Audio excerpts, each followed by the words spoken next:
নাম কি ডিস্ট্রিবিউটর। ওই ডিস্ট্রিবিউটরের মধ্যে এখানে একটা আছে CB point.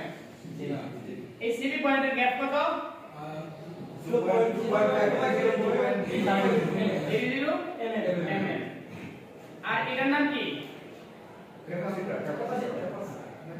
Vacuum chamber. Capacitor যে উঠানামা করে, এই উঠানামার মধ্যে একটা গ্যাস উৎপন্ন হয় না? ওই গ্যাসটা বাইর করার জন্য এই ভ্যাকুয়াম চেম্বার দিছি। আর ক্যাপাসিটর হলো এই অংশটার নাম। ক্যাপাসিটরের আরেকটা নাম হলো কি? কনডেন্সার। ক্যাপাসিটরের আরেকটা নাম কি? কনডেন্সার। তো আর আমরা এটার নাম কি জানি? Spark plug.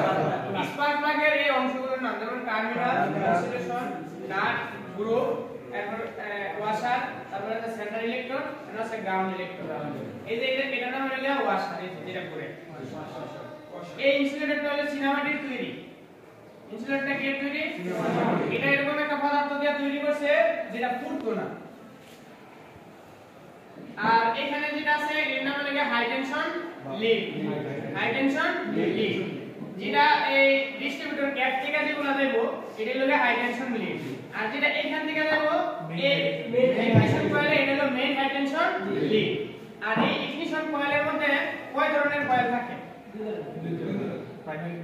Primary coil, secondary coil. যদি প্রাইমারি কয়েলের পেস হয় 1 তাহলে সেকেন্ডারি কয়েলের পেস হবে 100। যদি প্রাইমারি হয় 2 সেকেন্ডারি হবে কত? 200। প্রাইমারি কয়েল থেকে আমরা লো ভোল্টেজ পাই, পরে এটা কি করে হাই ভোল্টেজে রূপান্তরিত করে সেকেন্ডারি কয়েল। তাহলে এটার নাম কি? Main high tension lead. তারপরে এই যে একটা ক্যাপ আছে এটার নাম কি? ডিস্ট্রিবিউটর। Distributor cap. এই ডিস্ট্রিবিউটর ক্যাপের মধ্যে এখানে কন্টাক্ট পয়েন্ট আছে। এই যে দেখেন চারটা কন্টাক্ট পয়েন্ট। একটা সাইড সিলিন্ডার ইঞ্জিনের মধ্যে চারটা কন্টাক্ট পয়েন্ট থাকে। তাই এটার মধ্যে একটা অর্ডার আছে যেটাকে বলে আমরা ফায়ারিং অর্ডার। একটা সিলিন্ডারের মধ্যে যখন স্পার্ক করে তখন ফায়ারিং অর্ডার অনুযায়ী করে। তো ফায়ারিং অর্ডার অনুযায়ী যদি করে তাহলে এটাকে ফায়ারিং অর্ডারটা কত কত? 1 3 4 2।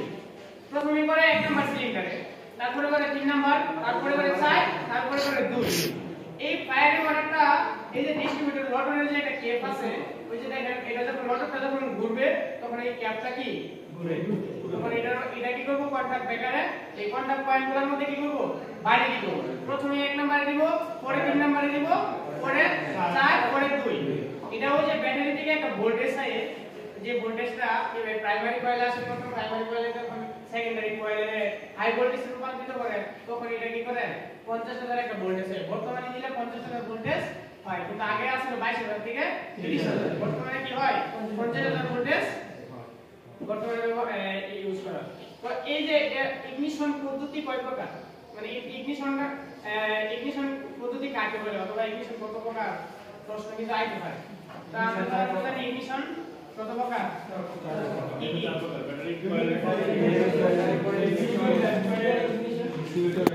Battery ignition, distributor ignition, CID, magnet.